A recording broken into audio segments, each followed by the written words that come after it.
حضرت عمر فاروق رضی اللہ تعالیٰ عنہ کے زمانے میں جب قحط آیا تھا تو حضرت عمر نبی پاک علیہ السلام کے چچا کو حضرت عباس رضی اللہ تعالیٰ عنہ کو لے کے میدان میں نکلے تھے، اور کیا خوبصورت لفظ انہوں نے ترتیب دیے تھے. عرض کرتے تھے مالک پہلے ہم تیری بارگاہ میں محبوب پاک کو لے کے آیا کرتے تھے، آج محبوب نے ظاہری وصال کیا ہے تو تیرے محبوب کے چچا کو لے کے آئے. تو اے اللہ تو مہربانی فرما، اپنے محبوب کے چچا کا صدقہ ہمیں بارش عطا فرما. تو بس حضرت عمر نے وہ دعا مانگی، حضرت عباس کو وسیلہ بنایا تو اللہ نے بارش عطا فرما دی. اچھا، پھر یہ دونوں چیزیں ہمیں حدیث صحیح میں ملتی ہیں. ایک نوجوان نے، ایک شخص نے آ کے حضور کی بارگاہ میں عرض کی یا رسول اللہ بارش نہیں ہوتی، دعا کر دیں. تو نبی پاک نے ہاتھ اٹھائے دعا کے لیے، اتنے ہاتھ بلند کیے کہ بغلوں کی سفیدی نظر آنے لگی. وہ کہتے ہیں ابھی محبوب کے دستے مبارک پوری طرح چہرے پر پھرے نہیں تھے کہ اللہ نے بارش عطا کر دی. پھر پورا ہفتہ بارش ہوتی رہی تو لوگوں کو اب بارش کی کثرت کی وجہ سے بعض مسائل بننے لگے تو وہ پھر حاضر ہوئے. عرض کی یا رسول اللہ دعا فرما دیں، اب تو کچھ مشکلات بڑھنے لگی ہیں.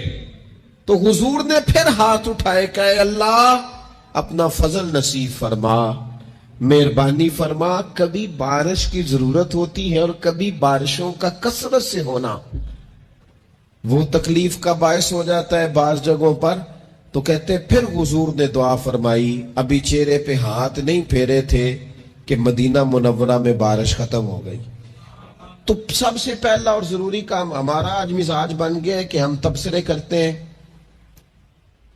سیاست کرتے ہیں، اس پر بیٹھ کر. اب ایک اور دور آ گیا ہے، ویڈیو بناتے ہیں، موبائل چلاتے ہیں، جو کہ بہت بڑا امتحان ہے ہمارے لیے کہ صرف 20 منٹ موبائل کو ہاتھ نہ لگائیں. بہت بڑا امتحان ہے. ہو سکتا ہے بہت سارے لوگ بڑی تکلیف میں آ جائیں کہ پورے 20 منٹ گزر گئے.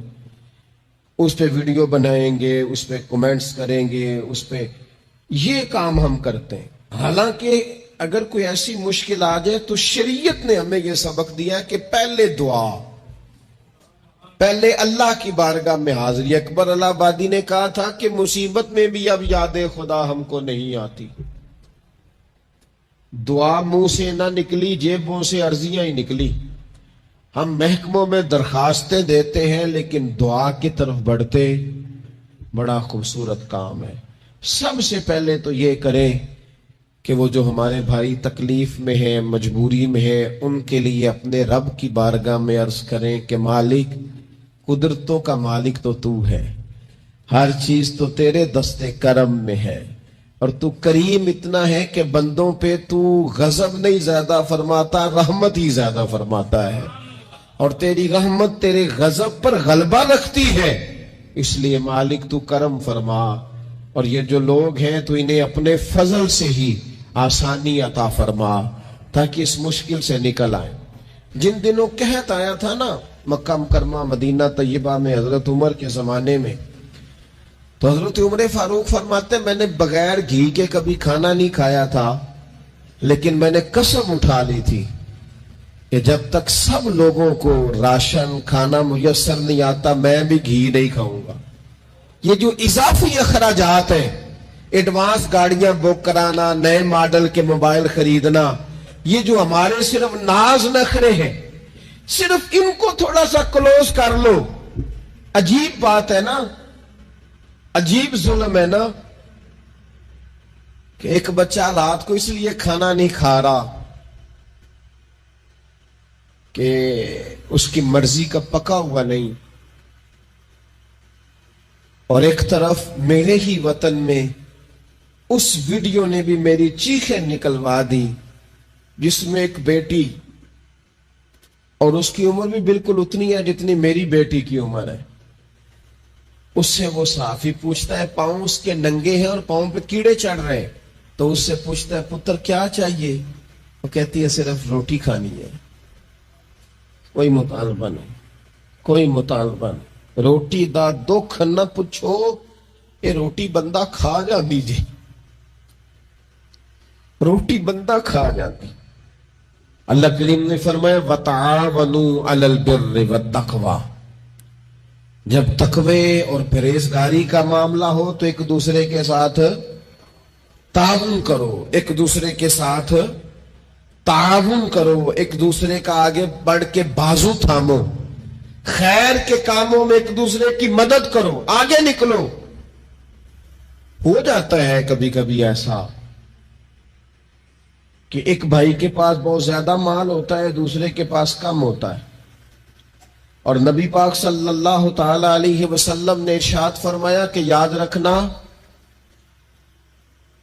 اللہ تبارک و تعالی اتنی دیر تک تمہاری مدد کرتا ہے جب تک تم اپنے بھائی کی مدد کرتے رہتے ہو۔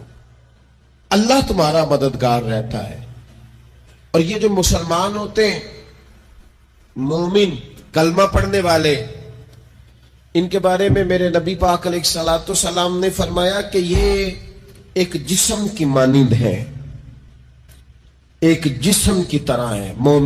مومن ایک جسم کی طرح ہے، جس طرح یہ پورا جسم ہوتا ہے۔ اور حضور نے مثال دے کے بات سمجھائی، فرمایا جسم کا ایک حصہ تکلیف میں ہونا تو سارا جسم اس کا کرب محسوس کرتا ہے، یعنی درد صرف دانت میں ہے لیکن روٹی کھانے کو دل نہیں کرتا، کسی سے بات کرنے کو دل نہیں کرتا، اٹھ کے باہر جانے کو طبیعت نہیں چاہتی، پورا وجود اس کا کرب، اس کی تکلیف محسوس کرتا ہے۔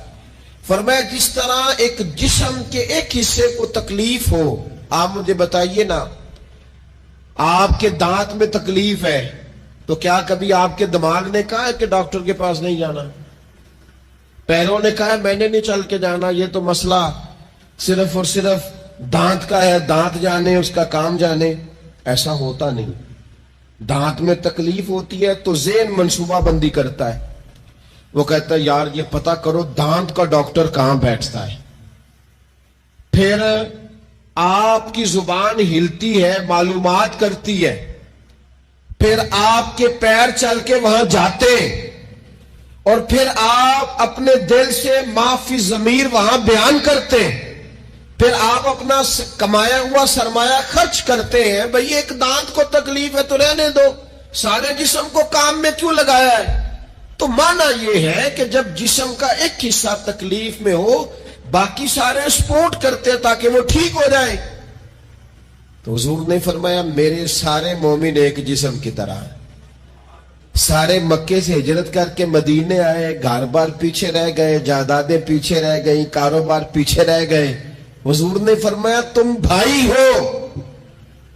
لیکن وہ صحابہ تھے نا، انہوں نے بھائی بھائی اپنے آپ کو صرف تقریروں میں نہیں سمجھا تھا، انہوں نے اپنے آپ کو بھائی بھائی صرف محفلوں کے نعروں میں نہیں سمجھا تھا، انہوں نے اپنے آپ کو بھائی بھائی صرف ادیب شاعر کی شاعری میں نہیں سمجھا تھا، وہ من سے ان کی آوازیں آتی تھی ہم سچ مچ کے بھائی ہیں، انہوں نے طے کر لیا تھا کہ ہم بھائی ہیں۔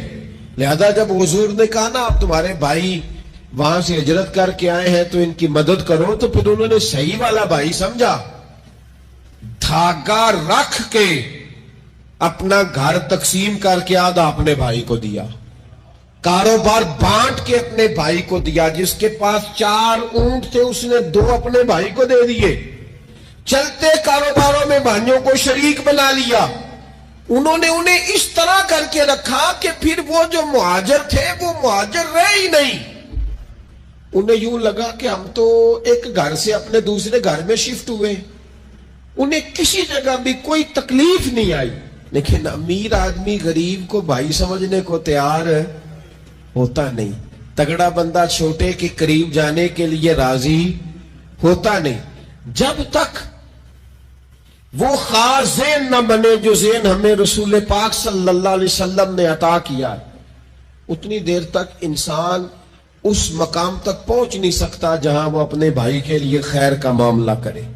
تو ایک تو یہ کہ ہمیں آگے بڑھنا چاہیے، ان لوگوں کو اپنا بھائی جاننا چاہیے۔ چوتھی بات، اسلام کے اندر نا ہر ذی روح کے ساتھ نیکی کرنے کا اجر ہے، ہر تر جگر والے کے ساتھ نیکی کرنے کا ثواب ہے اسلام کے اندر۔ اللہ تعالیٰ نے انسان کے ساتھ آزمائشیں رکھی ہیں.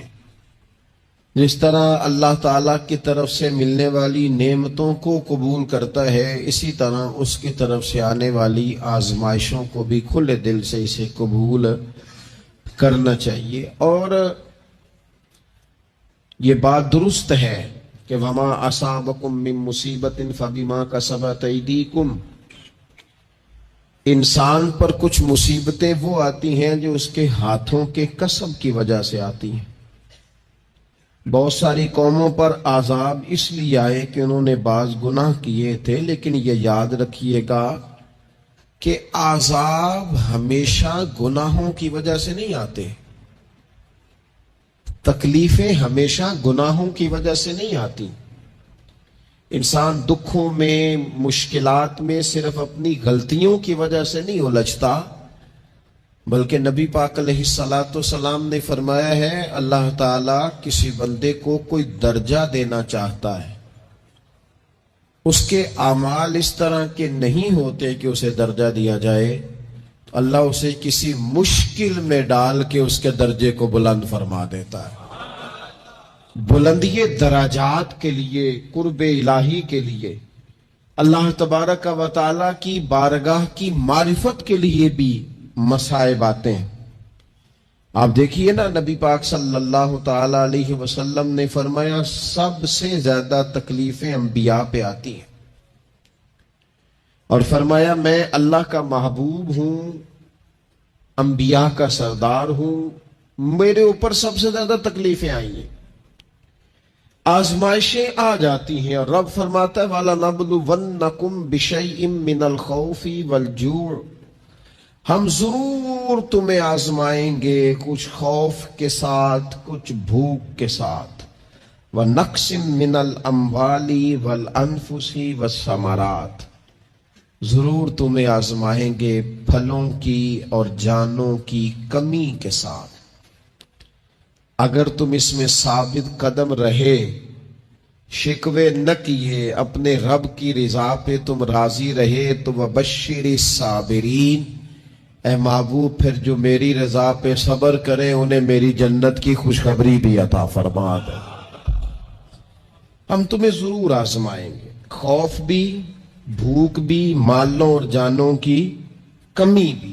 مومن کی یہ شان ہوتی ہے کہ وہ کسی بھی موقع پر اپنے رب سے شکوہ نہیں کرتا، کسی بھی حال میں اپنے رب کی شکایت نہیں کرتا. نبی کریم علیہ السلام نے فرمایا اگر اللہ تعالیٰ کسی بندے کو بیمار کرے اور پھر اس بیماری پر وہ صبر کرے اور آنے والوں سے رب کا شکوہ نہ کرے، تو فرمایا اللہ تعالیٰ نے جو گوشت اسے دیا ہوتا ہے اس سے بہتر گوشت اللہ اسے عطا کر دیتا ہے. اگر اللہ تعالیٰ کی حکمت غالب ہو اور تقاضا اس بیماری میں اس بندے کے انتقال کے کر جانے کا ہو، تو فرمایا پھر اللہ تعالیٰ اسے شہادت کا درجہ عطا فرما دیتا. آزمائشیں آ جاتی ہیں، انسان پر مصائب آ جاتے ہیں، دکھ آ جاتے ہیں، تکلیفوں کا سامنا بندے کو کرنا پڑ جاتا ہے. اب یہ کہ اس میں اپنے دل کو، اپنی روح کو قرار دیا جائے، اپنے آپ کو اللہ کی رضا پہ کھڑا کیا جائے اور ان حوادث کا مقابلہ کیا جائے، ان چیزوں کو دیکھا جائے اور یہ غور کیا جائے کہ میرا رب اگر اسی بات میں راضی ہے تو یقیناً اس میں اللہ کی کوئی خاص حکمت ہوگی. قحط حضرت عمر کے زمانے میں بھی آ گیا تھا، بڑی مشکلات کا سامنا کرنا پڑا. تو ان مصائب میں انسان کو تھوڑا سا پہلے تو ہمت کرنی ہے، پھر اس میں کرنے کا جو کام ہے وہ یہ ہے کہ سب سے پہلا کام تو یہ ہے کہ اپنے رب کی بارگاہ میں کھل کے دعا مانگی جائے، اللہ تبارک و تعالیٰ کے حضور التجائیں کی جائیں، دعائیں کی جائیں، رب کریم کو منایا جائے. جو تر جگر رکھتا ہے، جس کے وجود میں روح ہے، اس سے نیکی کریں، اجر ملے گا. صحیح حدیث میں موجود ہے نا. اور میرا خیال ہے آپ سب کو وہ حدیث آتی ہے کہ نبی پاک علیہ السلام نے فرمایا کہ ساری زندگی گناہ کرنے والی عورت نے کتے کو پانی پلایا تھا تو رب نے بخشش فرما دی. کتا حلال جانور بھی نہیں. کتے کو پانی پلایا، ساری زندگی کے گناہ تھے، اللہ نے معاف کر دیا. کوئی بھی تر جگر والا ہو، آپ مجھے بتائیے ایک کتے کو پانی پلانے سے رب معاف کرتا ہے، تو اگر وہ کسی انسان کی خدمت کرے، اور نرا انسان نہیں مسلمان، اور نرا مسلمان نہیں مدینے والے کا غلام، رسول اللہ کا کلمہ پڑھنے والا، اس کے ساتھ نیکی کرنے سے اللہ کتنا اجر عطا فرمائے گا. تو عزیز بھائی، مخلوق خدا سے جب لوگ پیار کرتے ہیں، جب لوگ محبت کرتے ہیں، اور جب ہمارے دل نرم، ہمیں نا